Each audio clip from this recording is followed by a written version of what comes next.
Welcome back. We're working on an authorization server today. For many of our apps, we've been using identity server. And if I was to look at the identity server for website on GitHub, there's a note here that says that all the new future work will happen in this new commercial license identity server. So this is not good because we need to swap out the identity servers that we have with something that we create ourselves and make open source. So that's what we're going to create today. So the first thing that I need to do is open up a new .NET Core application. I'm going to do this in 3.1. I'm going to put this in my C companies, Pixel Horror Studios projects. And I'm going to call this phs.auth server. We'll just call it phs.authorization.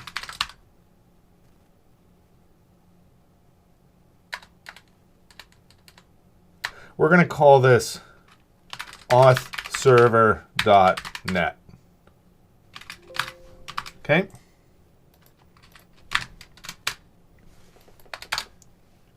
Come on. Okay. And we're going to call this authserver.net.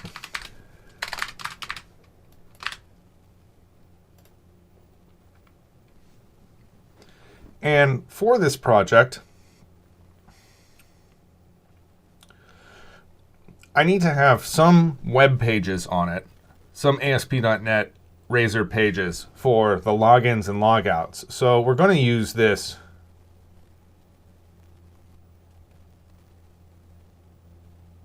MVC application. And I want this to be configured for HTTPS as well as with Docker support, since we do run everything on Linux. And then authorization, we're going to do we're going to start with no authorization, and we're going to add things in as we go. So we're going to go ahead and create this.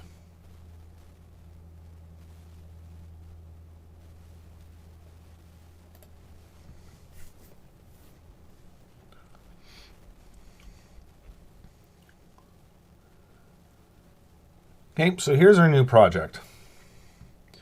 So we're going to do this with Entity Framework. So let's go ahead and make a new folder in here called Entities. And then what I want to do is I want to first start with a piece of middleware, which we're going to inject into the pipeline. So I'm going to create a new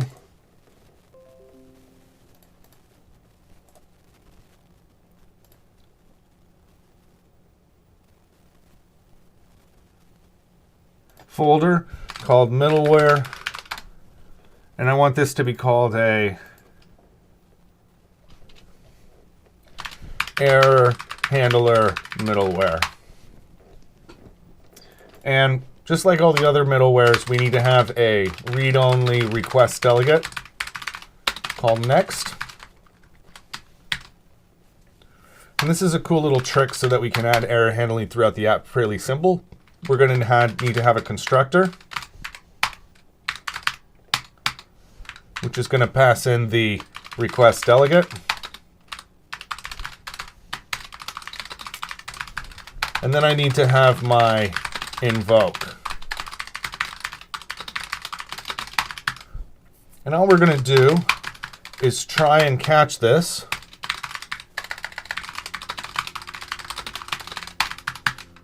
And we're going to do an await next of my context.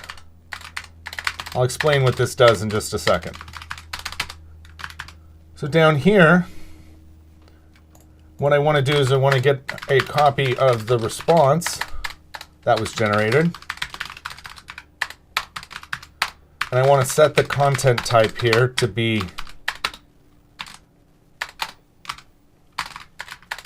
application JSON. And then we're going to switch on my EX here. And if it is a app exception,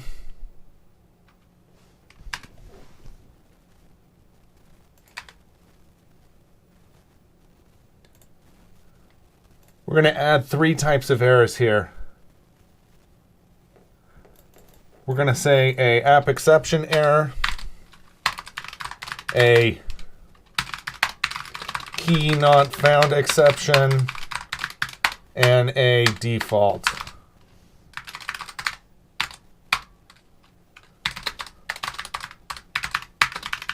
And all this is going to be is the response.status code is equal to an integer of my status code dot internal server error.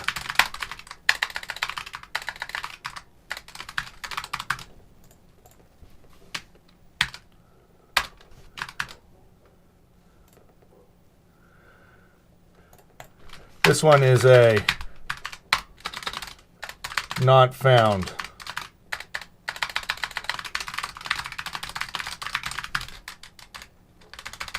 And then we're going to have my result is my JSON serializer.serialize and do my response.write asynchronous of my result.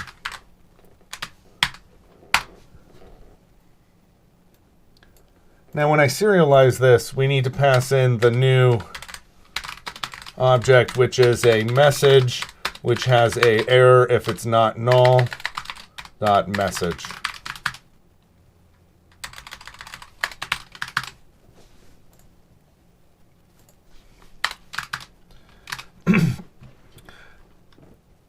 Finally,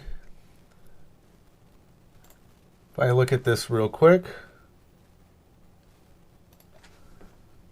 I want to have a new class in here under models called exceptions.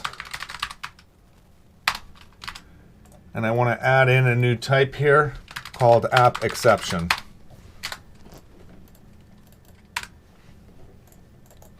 This is going to extend exception, and we're going to first have a empty constructor which extends the base. And then we want to have another one that has a message, which is for the base of message. And then we want to have one more, which has a string for the message and params of object called args. And what that does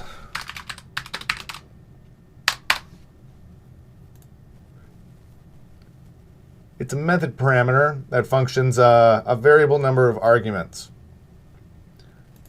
Okay, and in this one, we just want to do a base of my string dot format of the culture info dot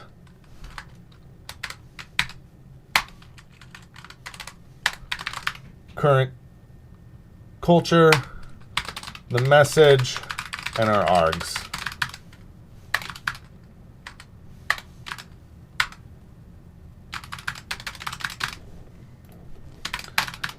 And so now we need to add this to the pipeline.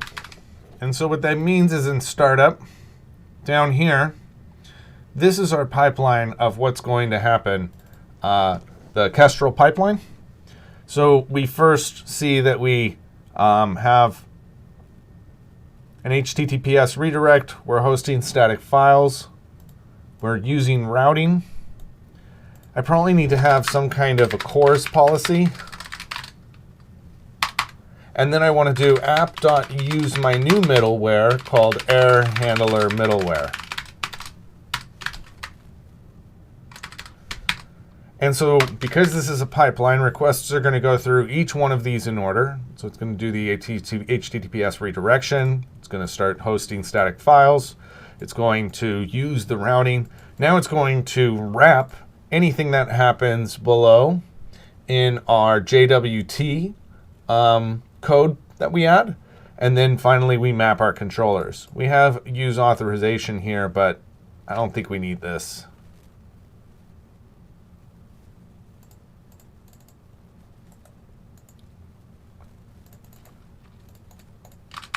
And then on controllers with views. Good.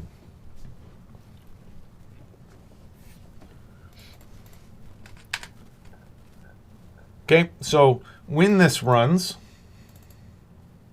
and we get an exception in the next element of the pipeline, we're going to then propagate and fill our responses accordingly here and update.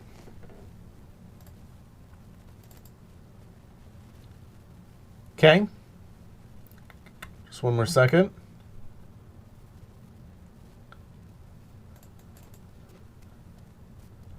So now what we need to do is we need to look at our protocols, okay?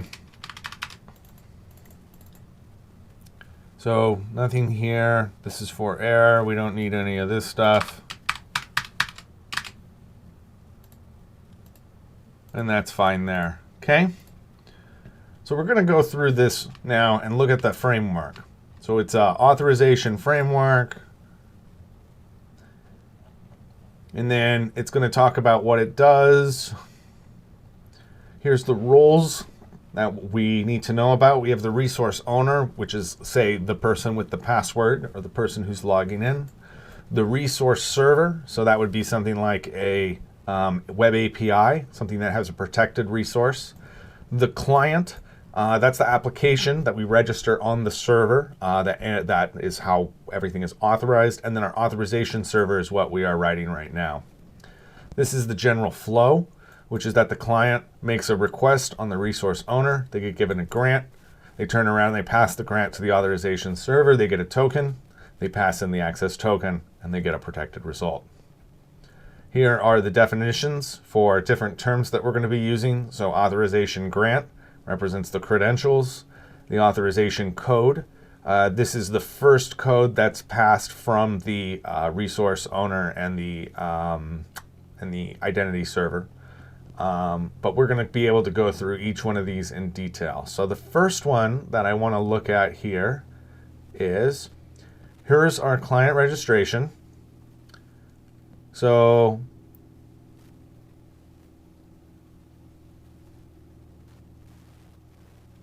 specify the client type, specify its client redirection URIs, include any other information.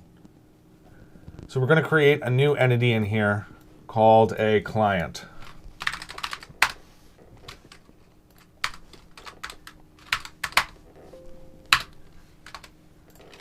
Since I'm using Entity Framework, we're going to make a new class here called base entity.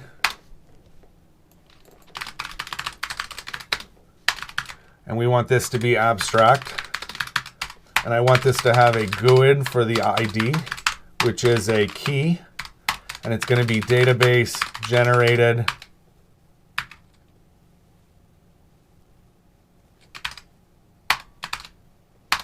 and we want to do it as an identity.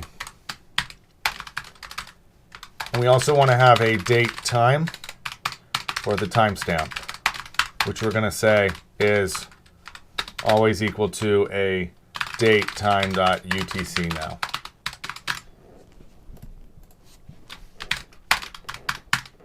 So our client is going to inherit from base entity. And a client is also abstract because we need to have one for each of the types. So we're going to have client implicit.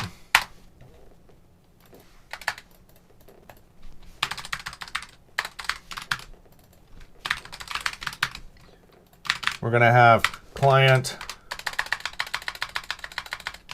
auth code.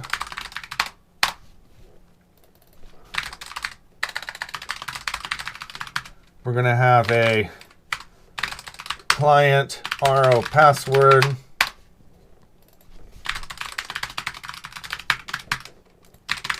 And then we're going to have a client, which one am I missing? For client credentials.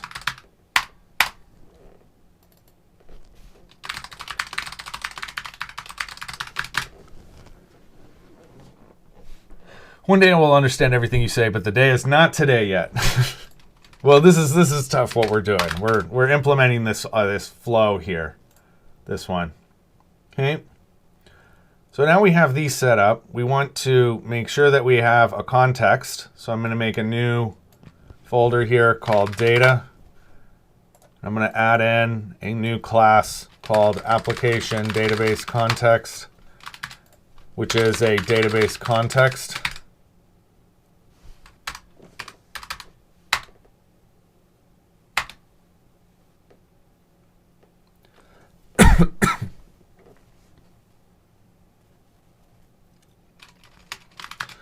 And in this, we want to have a public DB set of my client called clients.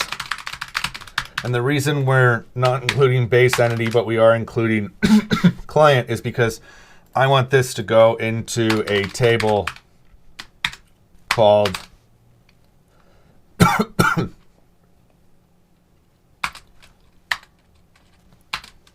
clients.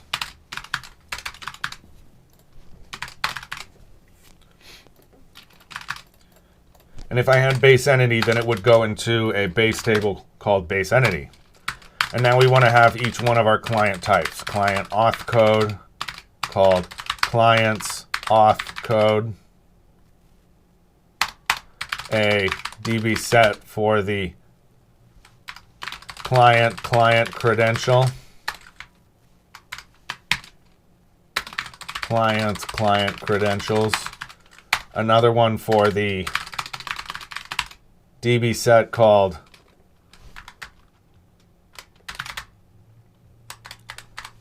client implicit, called clients implicit. And the last one is going to be a DB set for client RO password.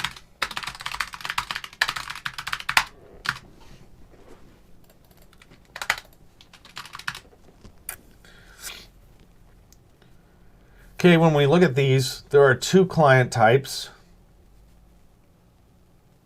There's confidential and there's public.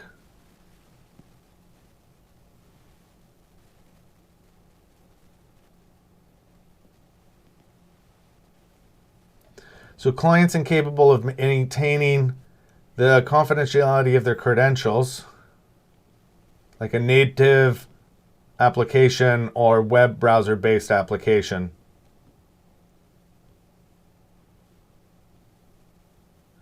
And confidential is one that could have examples of client credentials. So we don't need to add anything for this. This now is saying that we have a web application, user agent-based application. This is client, native application. The client identifier is a unique string. The client identifier is not a secret. It is exposed and must not be used alone for client authentication. It's unique to the authorization server. If the client type is confidential, set up for authentication password, public, private key. The client must not use more than one authentication message in each request. Clients in possession of a client password may use the basic scheme to authenticate with the server. Client password is encoded using the same algorithm as the password. For example, authorization could be, okay.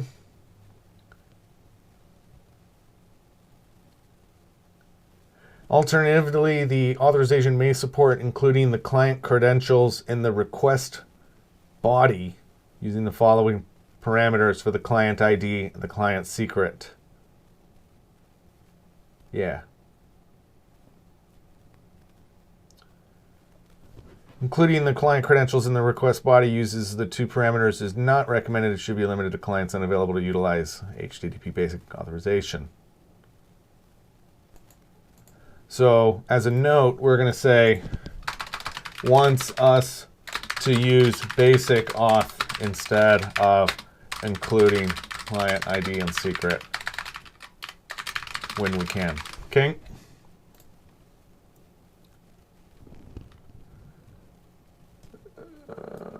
When sending requests using password authentication, we have to use TLS. Yep. Since the authentication method involves a password. Okay. Here's our endpoints.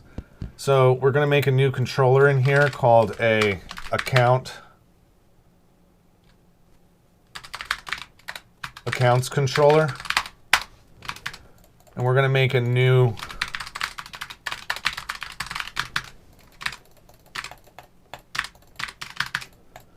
method here called a public virtual asynchronous task called authorize.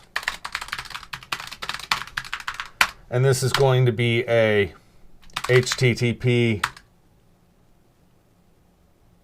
post, and the route is going to go to authorize.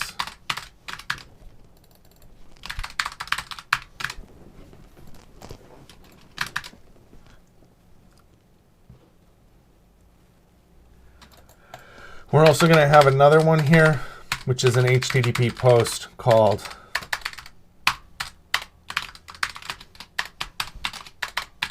token.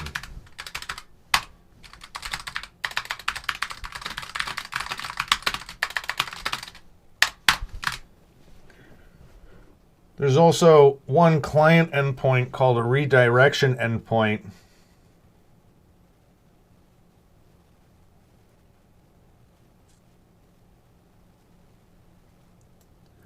So this is where it's going to be redirected after it's been authorized. So we're going to add in here a redirect URI for the authorize. And I'm not sure if that's right yet. The authorize endpoint is used to interact with the resource owner and obtain an authorization grant. The authorization server must verify the identity of the resource owner. That's beyond the scope. Yep. The means which the client obtains the location of the authorization is beyond the scope. The endpoint may include a formatted query component, which must be retained when adding additional query parameters. It's not a fragmented component. Must use TLS. Must support the use of GET for the authorization endpoint and may support the use of POST as well.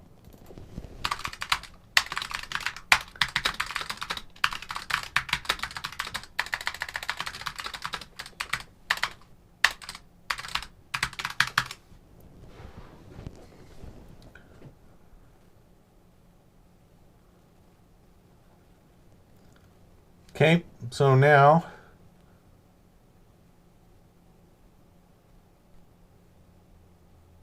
we have a response type. The client informs the authorization server of the desired grant type using the parameter response type.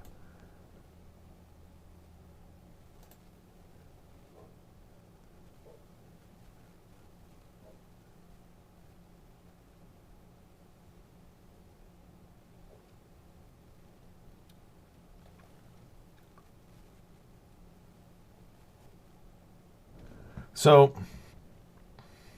in here, we're going to create a new folder called requests.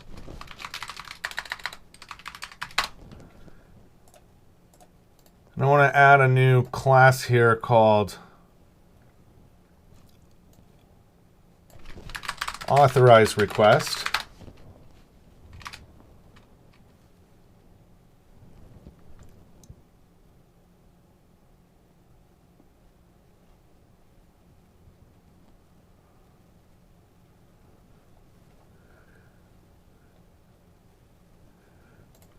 And we want to have a string here for the response type. And we're going to say code for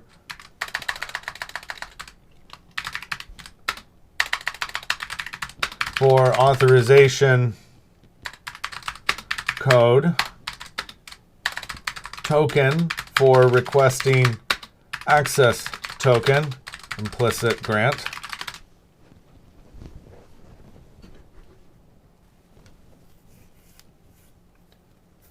So if it is missing the response type parameter or if the response type is not understood, it must return an error response. So up here in accounts, I can do a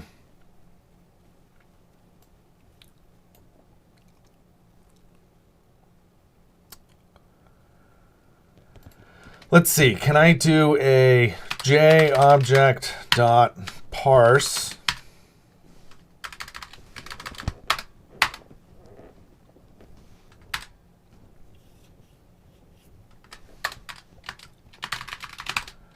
my context,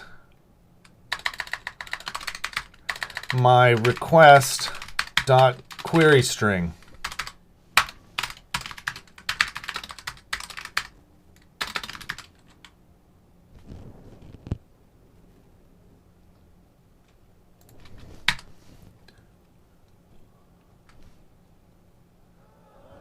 We'll do that as a value. Hey, thank you, RMDZVY. How are you doing? Welcome to the channel. If you have any questions, don't hesitate to put them into the chat. Okay. I kind of want to see what's happening here when we do this.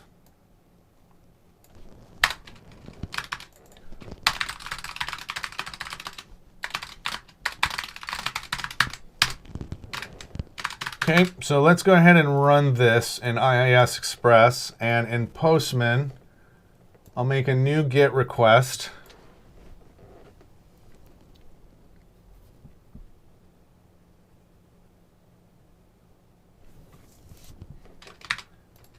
Out to authorize.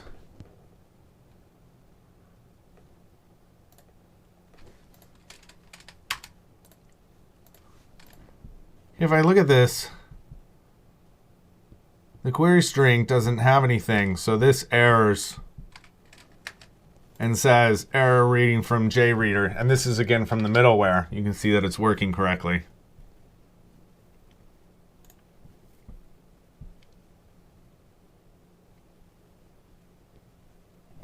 So what I want to do is I should have like a request.query string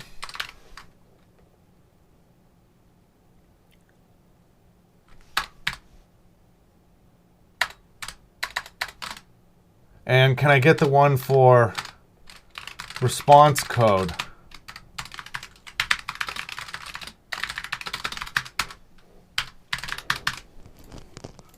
Let's try that again.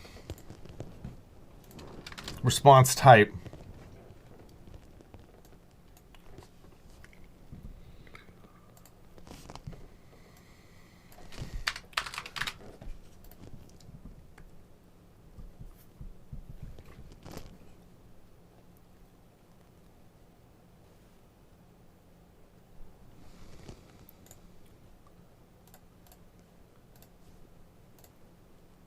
Response code, we got nothing, so we tried again with a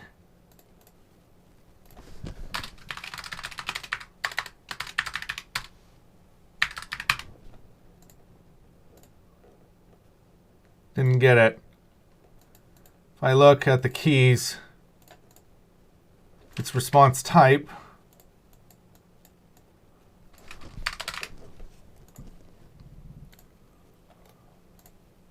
There it is.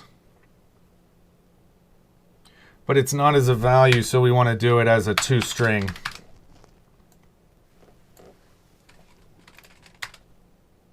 There we go. And so now what this says is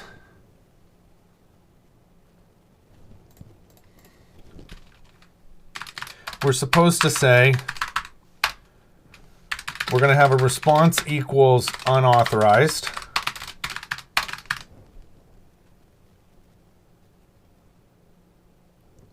What did the rules say?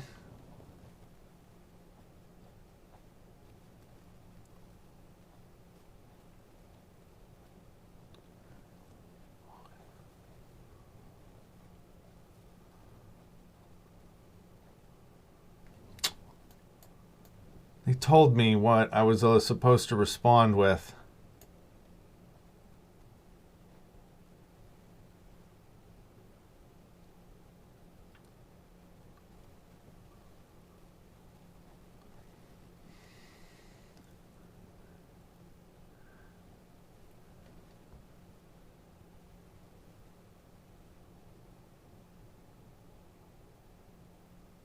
Okay, we need to have on the client here a string for the client ID.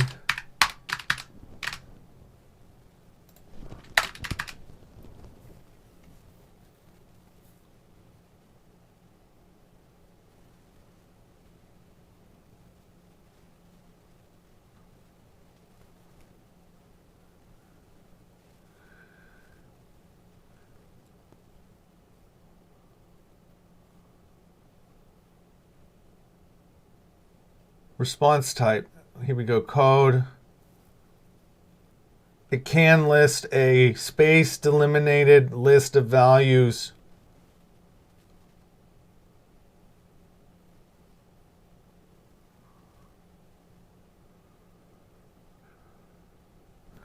So here is what I wanted to see. If response code is string.is null or a white space of response code, or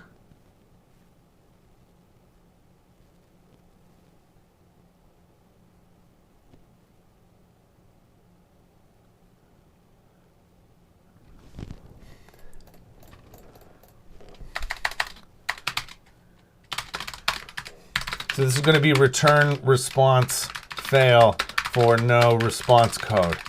Otherwise, we want to var split response codes equals a response code dot split by the space.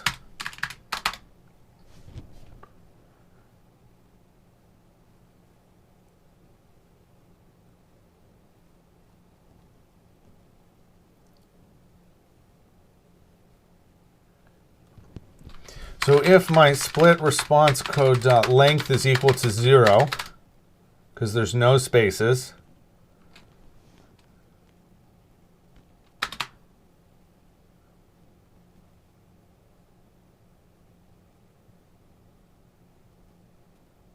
and my response code is equal to code, or my response code is not my response code is not equal to code,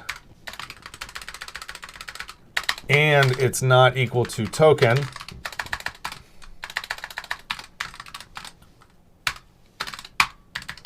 not a valid response. Else, if my split resource code dot count dot length is greater than 0,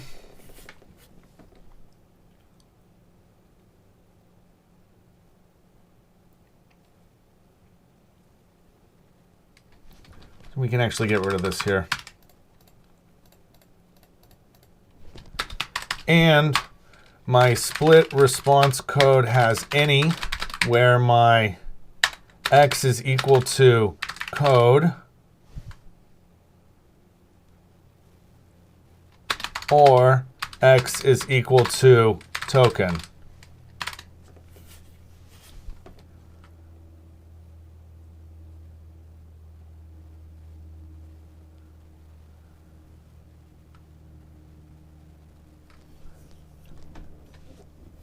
And it doesn't have any where x is equal to code or token, then we're going to say also not a valid response. Okay? So down here, the response types,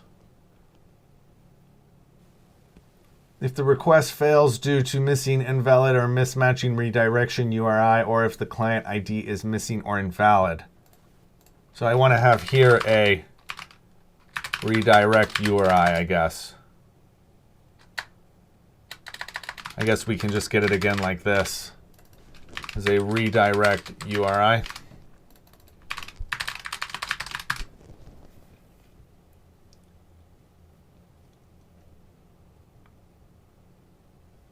If it fails for any other reason than an invalid redirection URI, it adds the parameters to the query component of the redirection URI.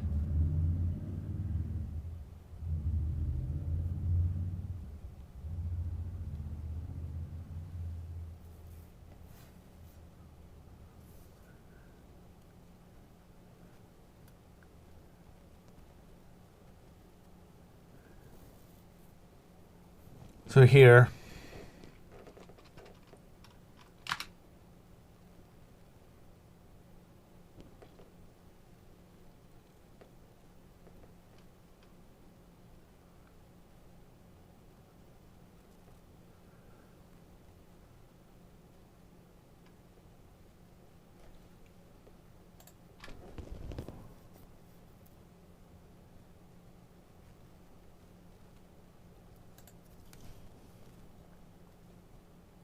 invalid request.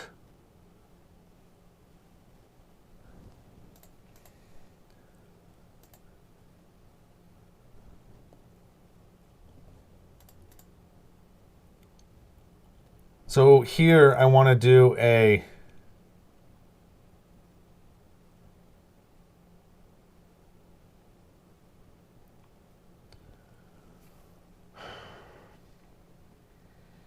I need to respond here with a object, right? But we could just do it like a return new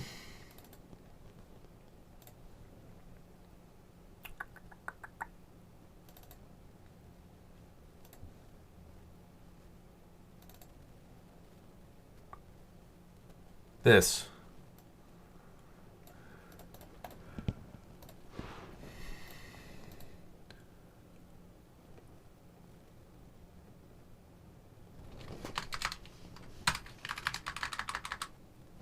And we want this to be a I action result.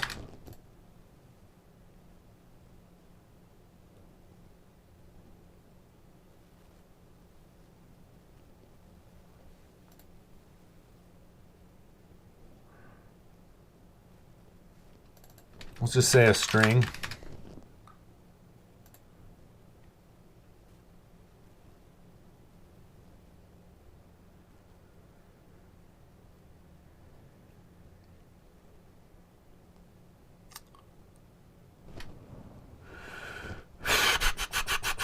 Can I do like a response dot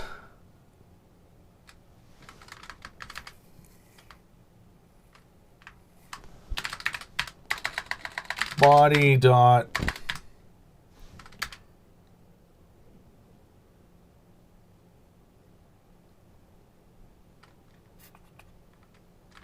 let me look at this really quick and see.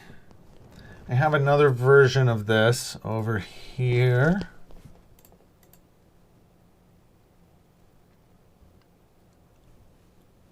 So you could say var response equals OK.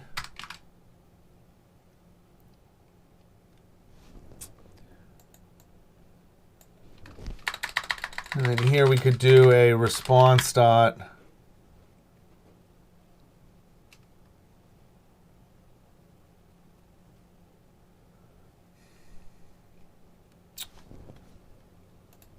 because it wants me to append this. So let me take a look at this app. And Identity Server does this by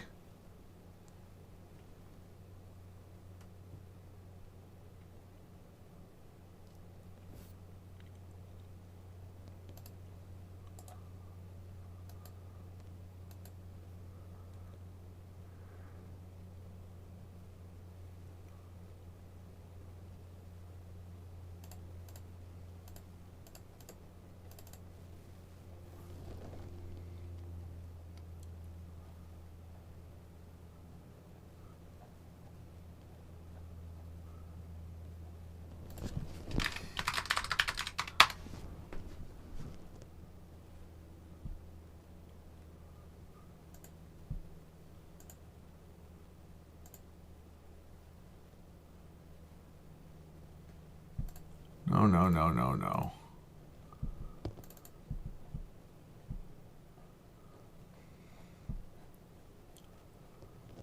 Is that built into the view?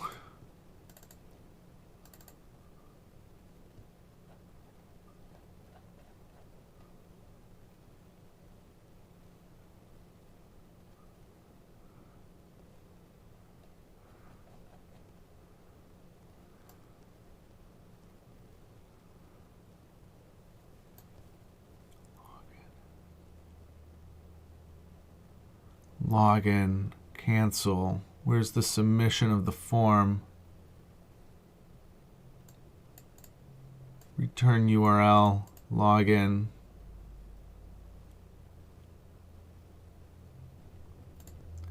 Where's the authorize endpoint?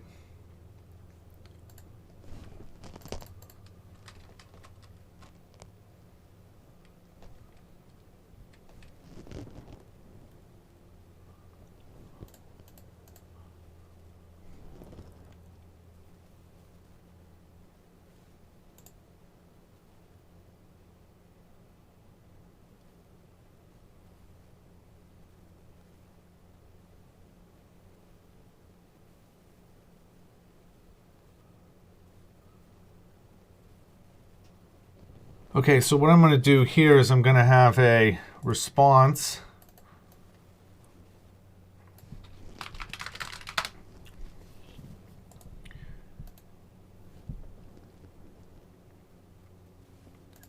Can you do this as a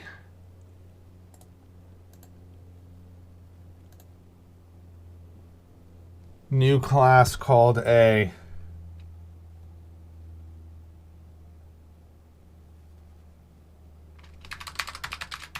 authorize response. And on this, I'm going to add a string for the redirect URI and then another string here for the error.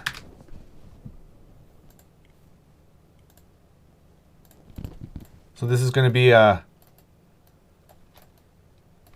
new authorize response.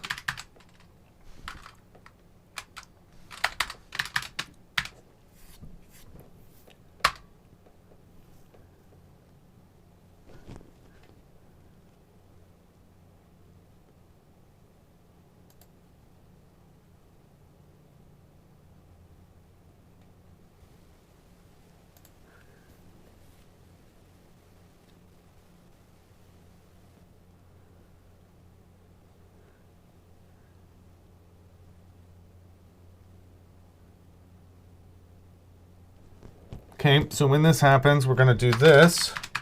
And I'm going to say my redirect URL equals redirect URI.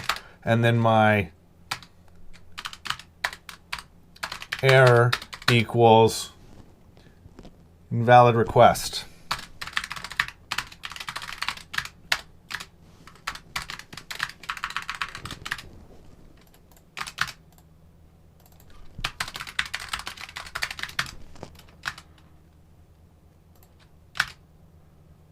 And we want to wrap this inside of unauthorized.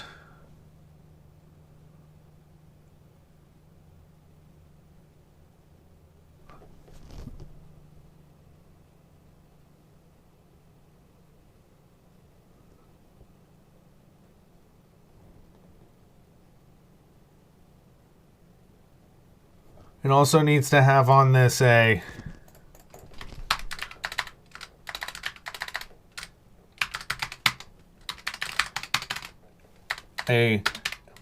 come on, error description,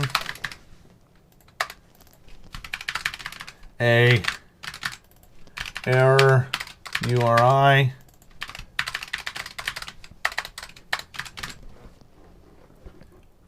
and a state.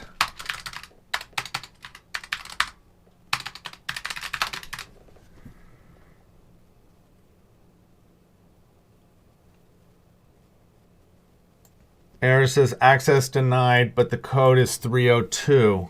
So that is a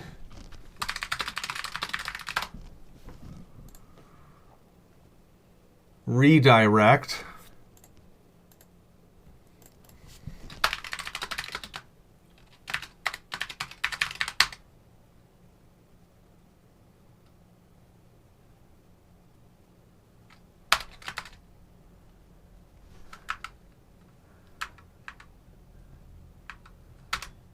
And the URI is going to be the redirect URI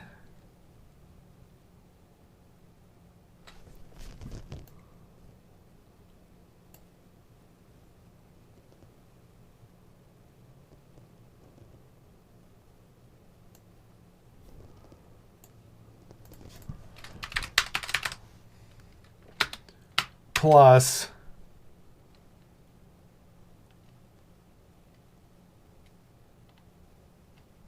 the question mark error equals invalid request, and state is equal to, and up here we had one for state.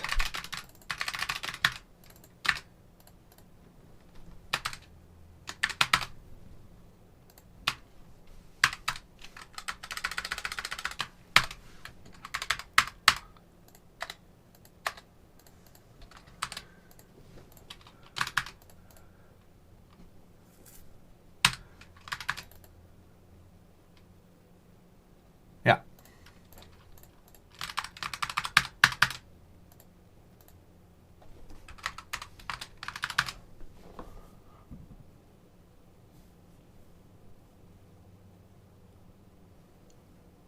So if this, or if this one, then we're going to return the redirect.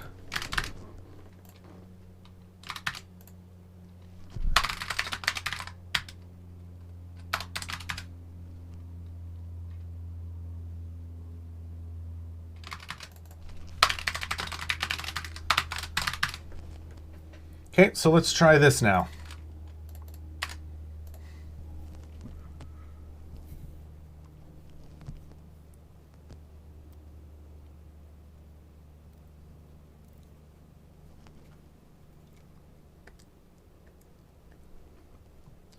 So over here, when I'm passing code and I send this, my split response is 1. Okay, so there is always going to be 1.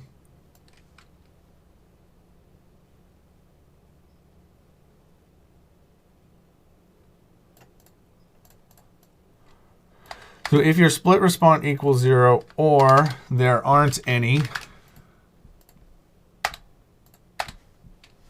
like that,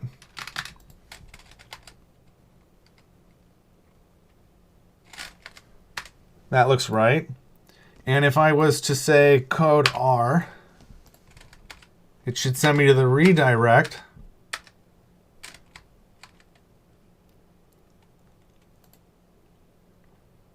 Oh, but it's actually redirecting me. It's not.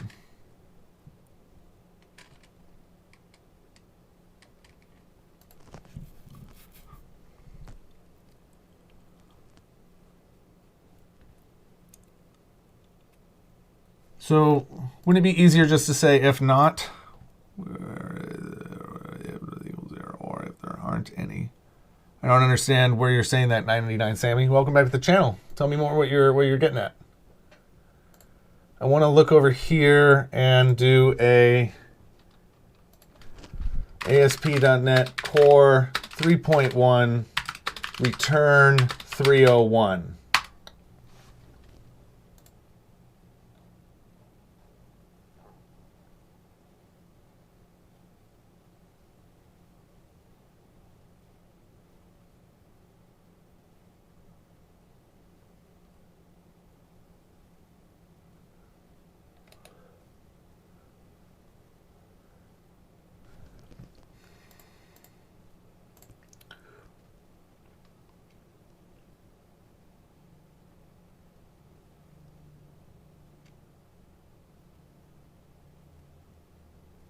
So if I was to add onto this a redirect URI,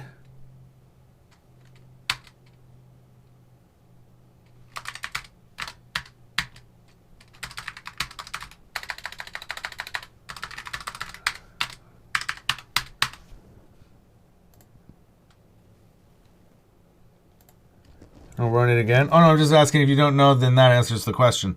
Well, no. Also, hello. Wouldn't it be if not? If not.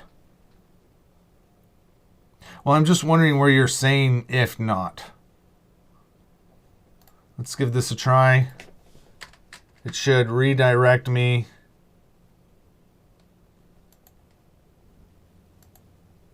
back with that response type and the error. But it's not, so I want to do a if not equals 0. Oh, I see what you're saying.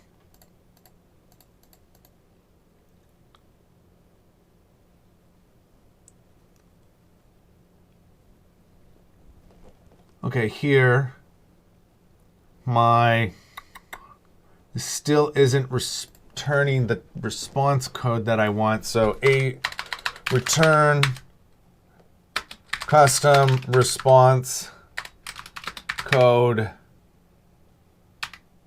ASP.NET Core.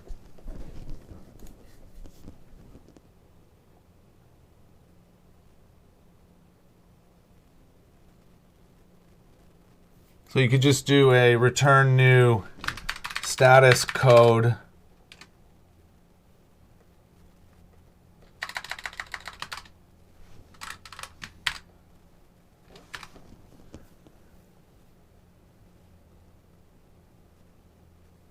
See, none of these are with 301.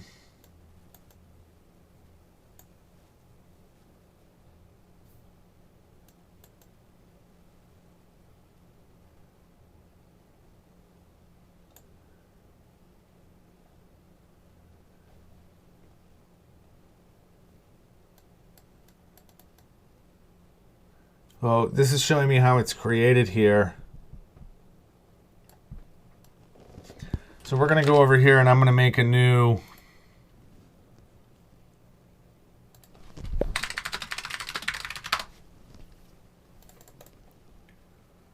redirect response.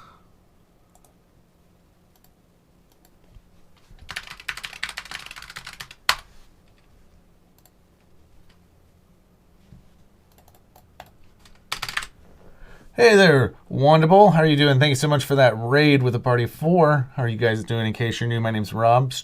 My streaming schedule's changed a little bit. We're working on an auth server here in OAuth 2.0. We're also going to be implementing JWT tokens for validation and integrity checks from the server. If you have any questions, please don't hesitate to pop them into the chat. Thanks so much for joining. So here, we want to call this a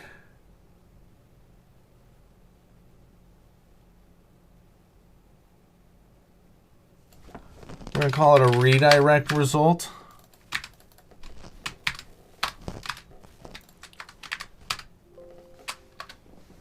Cool. Always use better sleep, but I'm doing pretty good. I hear that, man. What is socials? Oh, I don't have the bot running at the moment. I apologize. But here, I can put them up here.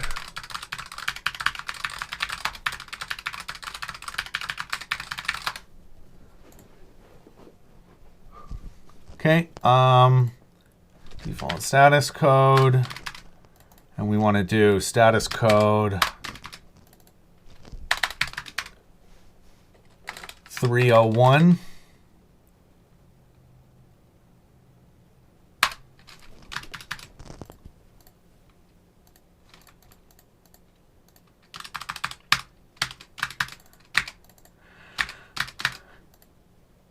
And what are we returning here? It's an object.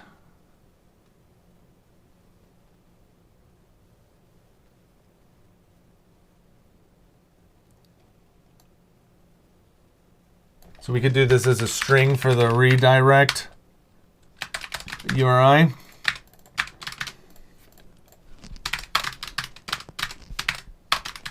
And now I can make a new redirect result, which is going to pass in that.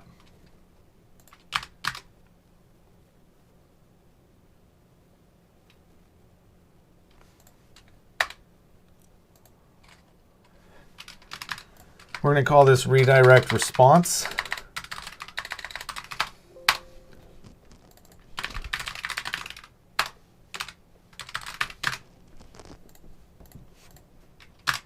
Okay, when we try it again, subbed. I appreciate that, 99 Sammy. Thank you so much.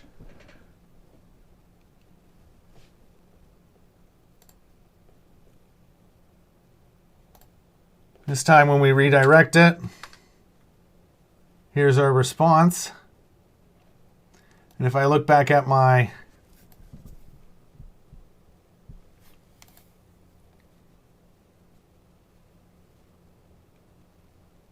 here, it's in the location header, 302, not 301.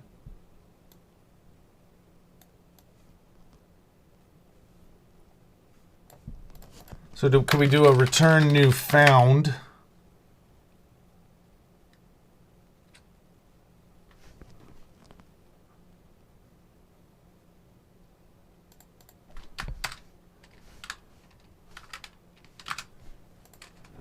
So we're going to call this a found response.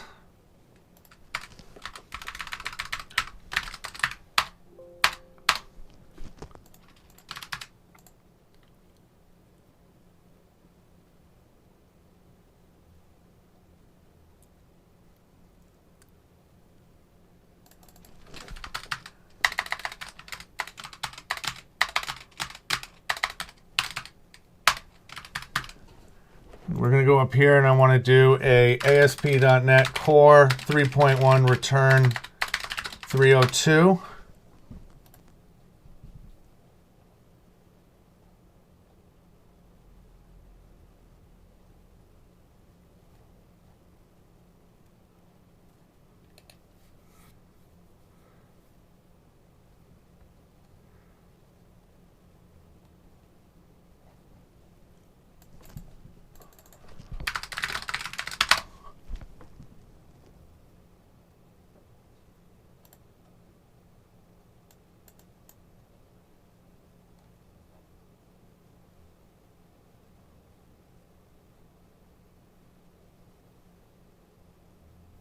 So in this object result, do you have like a header?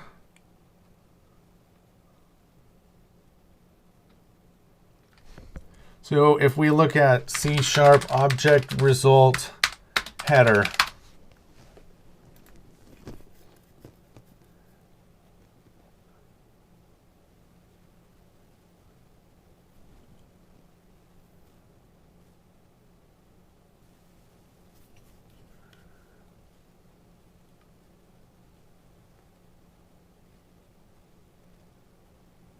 okay, so if we did it the right way, then we're going to scrap this.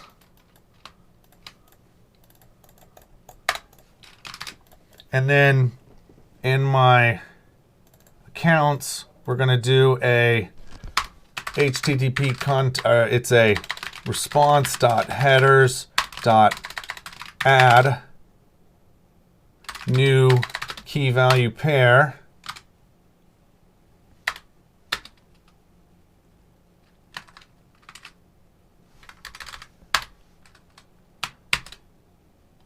Of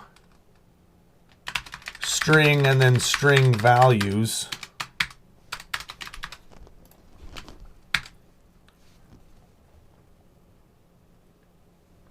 We could just do this like this and do a location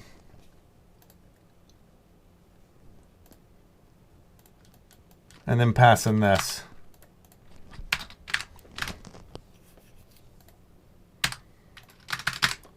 Let's try it again.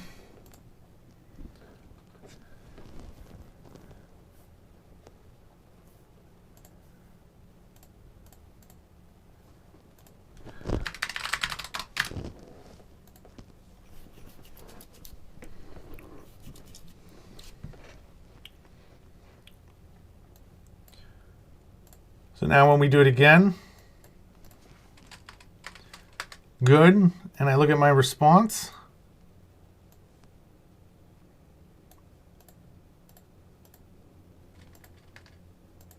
where's my response?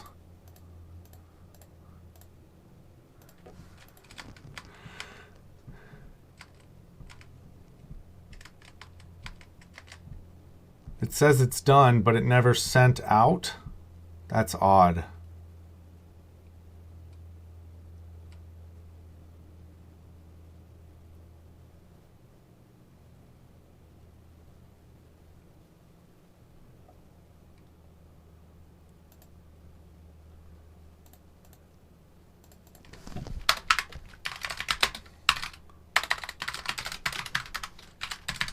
just try that again. That's odd.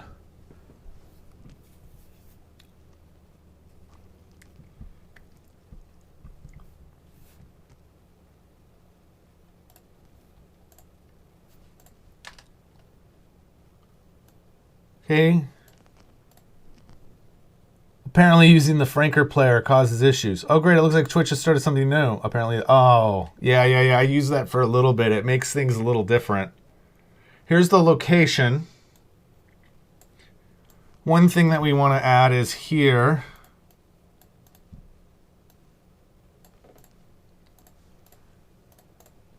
Is I want to say redirect URI is equal to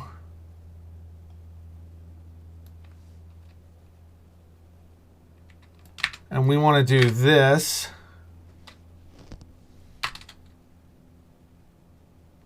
plus, and now I want to say string is null or white space of state. Then I want to add in here a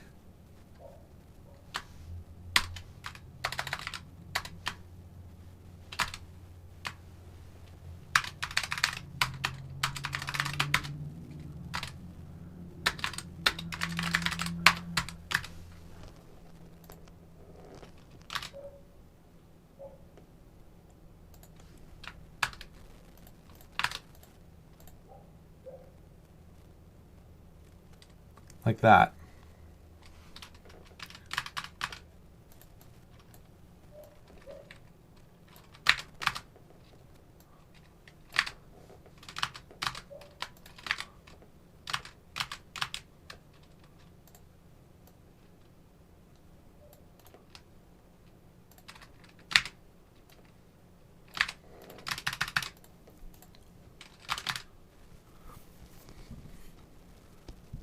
And so now that I have that done,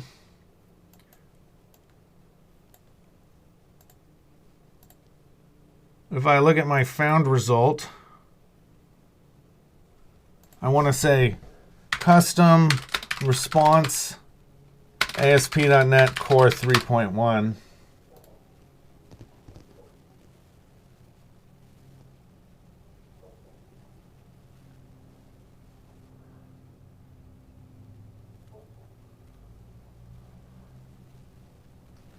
If I look at my OK,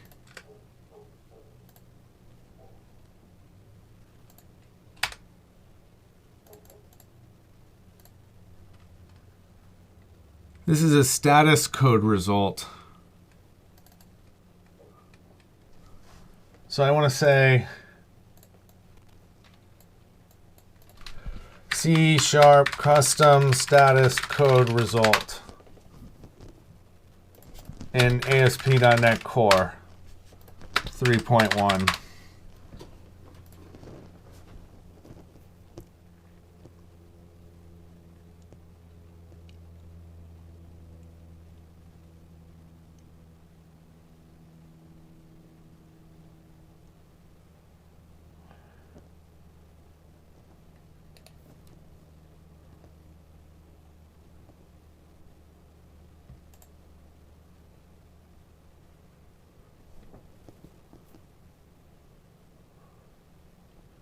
Status code.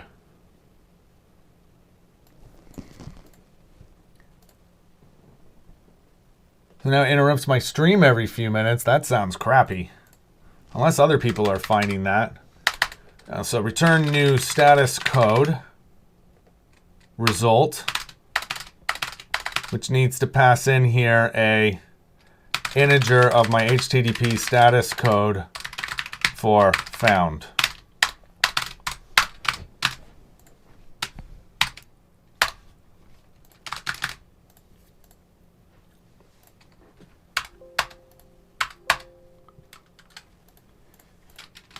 Okay, so we're done there. Okay, so now when we look down here at the access token request, which is this one,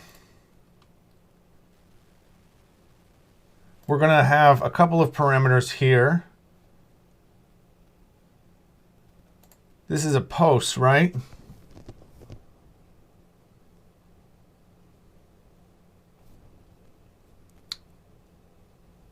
So I want to get these parameters from C# ASP.NET Core 3.1. I just have to find a new way around it. What's up with my DNS?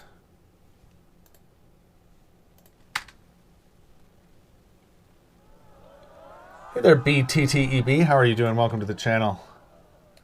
If you have any questions, please don't hesitate to pop them into the chat. Sharp. We want to do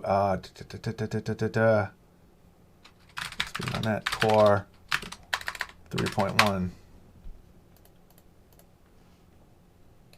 Man, that really doesn't like that.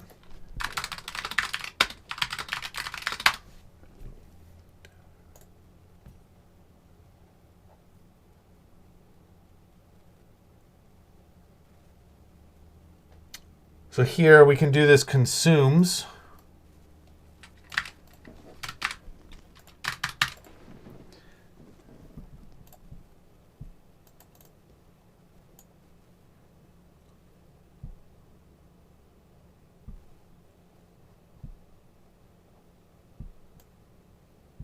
And then this one is from form.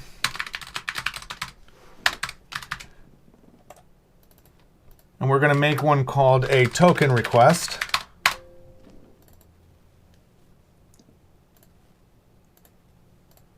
Which includes a grant type, a code, a redirect URI, and a client ID.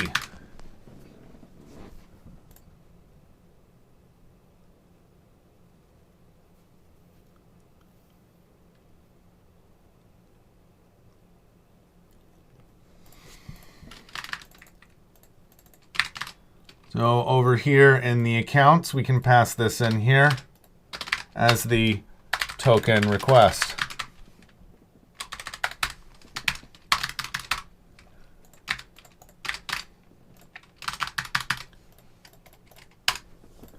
Hey, let's see what happens now.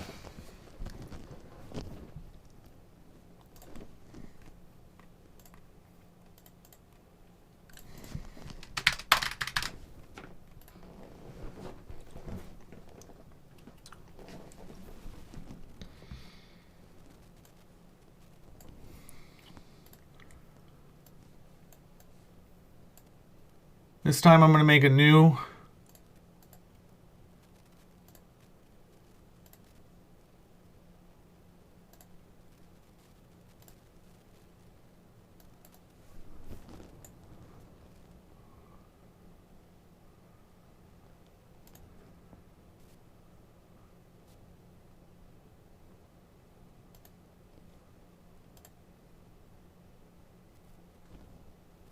one here.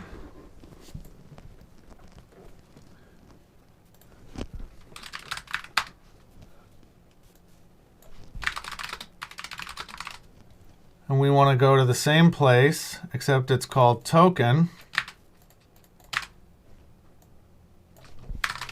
It's a post. And in the body, we want to use this application x www form encoded. And I want to say grant type is authorization code. Code is whatever we receive from the server. Redirect URI is going to be http://localhost 44303. Client ID is test ID.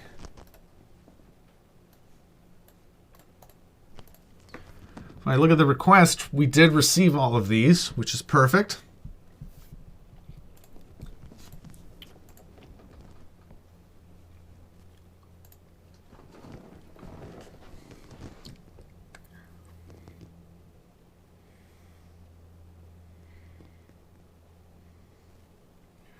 Okay, so here we go. We can see the authorization.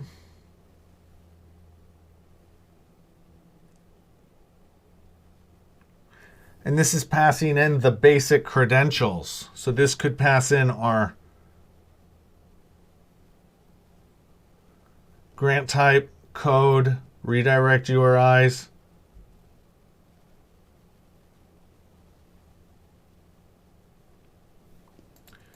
And we need to have a logic here, so basic auth splits apart the client ID, and we'll look at that.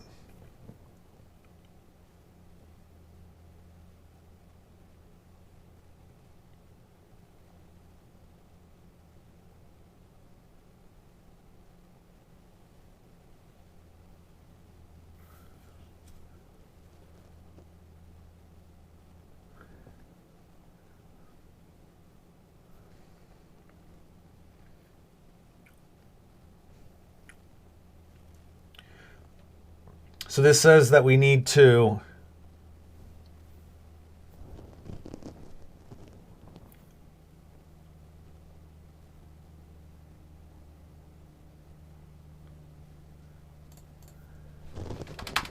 say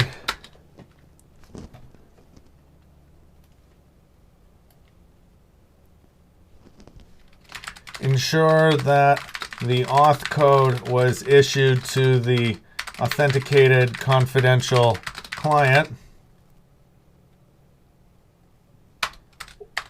or client ID in the request.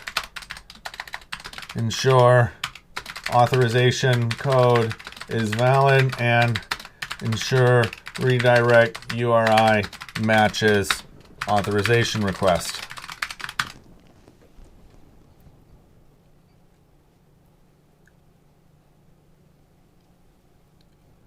This response here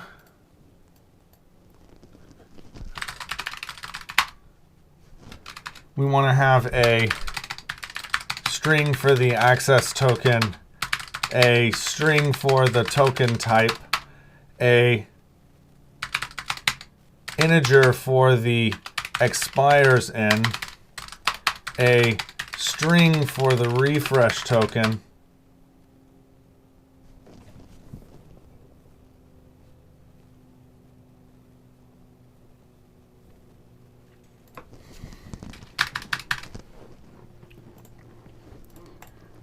so now we need to generate our token.